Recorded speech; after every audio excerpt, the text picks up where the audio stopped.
One, two, three, funk it. My darling, I love you, I love you, I love you, I love you, I love you, I love you, I love you, I love you, I love you, I love you. Tinha 2 anos e 8 meses que eu e o José Carlos namorávamos quando eu descobri uma traição. E eu, que sempre fui uma pessoa extremamente orgulhosa, eu acho que não é nem orgulhosa a palavra certa, é que eu sempre tive amor próprio, sabe? Mesmo assim, eu resolvi perdoar e a gente continuou namorando mesmo depois da traição. Só que eu não confiava mais nele, sabe? Depois que eu descobri, eu passei a ficar mexendo no celular, eu cheirava as camisas dele, uma coisa de louco, nem eu mesma me reconhecia mais. Eu nunca fui desse estilo. E ele me xingava, sabe? Ele falava assim que eu tava louca, que eu era uma maluca, e eu jogava na cara dele. Eu falava assim, se eu tô doida, a culpa é sua. Você que plantou para estar colhendo isso agora. E conforme o tempo foi passando, eu cada vez desse jeito, até que um dia ele resolveu terminar comigo. Ele disse que não estava suportando mais aquela pressão, aquela cobrança, aquele ciúme doentio. E eu ainda falei para ele, você tem certeza que quer terminar comigo? Porque se a gente terminar, não vai ter volta mais. Eu já perdoei a sua traição, mas aceitar você de volta eu não vou fazer. E ele disse, que eu não aguento ficar com você, eu te amo, mas desse jeito pra mim não dá. Eu disse, pois bem, é a sua escolha e a gente terminou, cada um seguiu a sua vida. Durante o tempo que eu namorava o José Carlos, eu não saía com as minhas amigas, porque assim, as minhas amigas é tudo farreira. Então os passeios delas era só balada, cachaça, e pra mim isso não é certo enquanto a pessoa tá namorando, sabe? Pra mim solteira é solteira e namorando é namorando. Mas depois que a gente terminou, eu me joguei. Falei assim, agora também eu quero viver tudo que de certa forma eu não vivi enquanto a gente estava namorando. E eu passei a sair todos os finais de semana. Não falhava um final de semana sequer que eu não saísse com as minhas amigas. E eu não sei se você já notou isso, mas quando a mulher tá baladeira, ela também se cuida bem mais. Então, nesse período que eu tava saindo muito com as minhas amigas, nossa senhora, toda semana eu tava no salão cuidando do cabelo, das unhas, fazendo bronzeamento, sabe? Tava assim impecável, porque eu não queria ficar em casa deprimida, remoendo, sabe? Eu queria afogar as minhas mágoas na balada mesmo, vivendo, sendo feliz. Só que o José Carlos, percebendo que eu segui a minha vida, que eu não fiquei choramingando pelos cantos, ele começou a me procurar pra gente voltar, dizendo assim que eu tava muito linda, que eu tava na fase mais bonita da minha vida e que ele não queria dar a chance que eu conhecesse alguém e acabasse esquecendo ele. E a gente voltou. Eu aceitei e resolvi voltar pra ele. E depois que a gente voltou, o louco passou a ser ele, porque eu não deixei as minhas farras. Sei lá, eu tava muito desiludida com ele, sabe? Primeira traição, uma pessoa que eu confiava tanto, confiava horrores, me trair daquela forma. E depois, o término, né? Eu ainda perguntei ele se ele realmente queria fazer aquilo e ele me disse que sim, então eu tava desiludida. Eu não sei por que eu aceitei voltar com ele. Continuei com as minhas farras normal, continuei me cuidando da mesma forma e ele brigava, sabe? Ele olhava o meu celular, ele brigava por causa das minhas roupas e ele falava assim que não era certo, a gente era praticamente noivos porque já tinha mais de 3 anos que a gente estava junto e eu saindo com as minhas amigas solteiras daquele jeito, chegava de madrugada, mas eu nem dava bola pra ele. Gente, de verdade, eu não entendo por que eu voltei, porque tipo assim, não me abalava nem um pouco ele me dizer que o que eu estava fazendo era errado, sendo que quando a gente namorava antes da traição, eu sabia que era errado. Eu acho sim que uma pessoa que está namorando, ela não tem que ter uma vida de solteiro. E ele ficou louco no meu pé, ciumento, e brigava, e ia atrás, e eu nem seguindo a minha vida assim, ó, linda, bela e plena. Até que um dia, eu fui numa festa que era despedida de uma amiga. Essa amiga, ela estava indo embora para fora do país. Não chamei o José Carlos, é lógico, né, porque eu gostava de ir sozinha. E aí lá foi uma festa enorme, sabe? Todo mundo curtindo e dançando, minhas amigas estavam todas lá e eu dançando também, bebendo.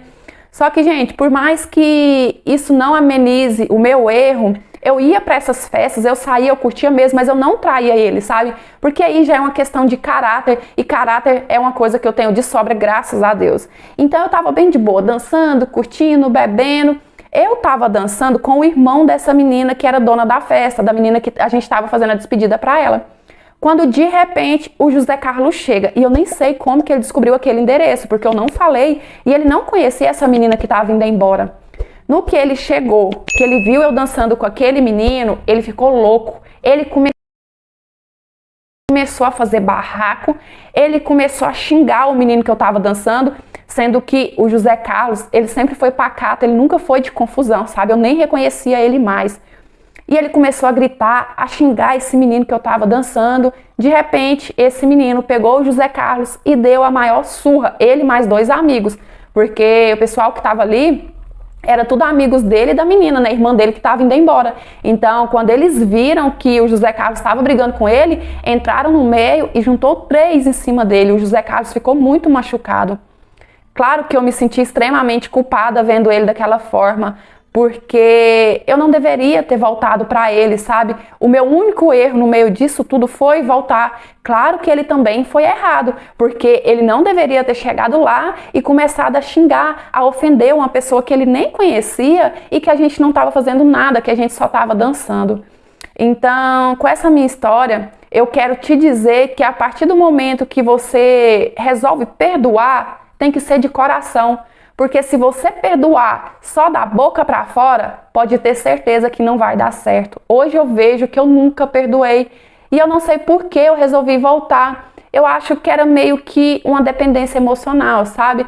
Se eu não tivesse voltado com o José Carlos, eu sei que eu teria evitado todo esse estrago que aconteceu, mas enfim, né? Ambos aprendemos a lição. Tudo começou quando a gente se mudou para um bairro novo e eu conheci o Daniel.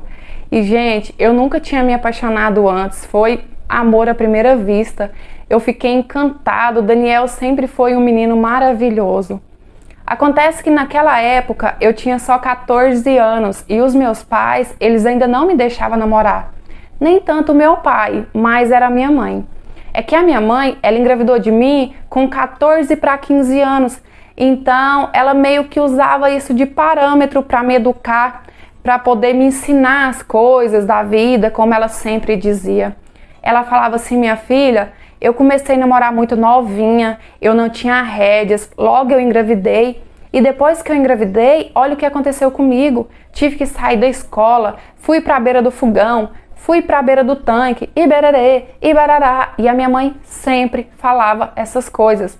A minha mãe reclamava tanto, mas tanto, que às vezes eu pensava assim: poxa vida, tantas mães, tantos pais ficam felizes quando o filho nasce e a minha mãe parece que não, né? Parece que eu fui um verdadeiro desastre na vida dela, porque o tanto que ela reclama. Acontece que o que rolou entre mim e o Daniel foi uma coisa que não deu para controlar, sabe? Foi natural. A gente se apaixonou mesmo à primeira vista. Então a gente acabou se envolvendo e começamos a namorar. E assim que começamos a namorar, o Daniel contou para a mãe dele, porque a mãe do Daniel, ao contrário da minha, sempre foi muito amiga com ele, sempre conversou abertamente. Então ela me chamou, falou assim que queria conversar comigo também. E ela disse: olha, Bibi, eu acho melhor você tentar conversar com a sua mãe, explicar para ela, conta tudo, porque se vocês ficarem namorando escondido e ela descobrir por outra pessoa, a relação de vocês vai ficar pior ainda. Mas eu disse: a senhora não conhece a minha mãe. A minha mãe, ela é bitolada com essas coisas. Se ela souber, é bem capaz dela me acorrentar nos pés da cama só para eu não sair e não ver o Daniel, não. Eu não posso contar, senão a gente vai ser obrigada a terminar.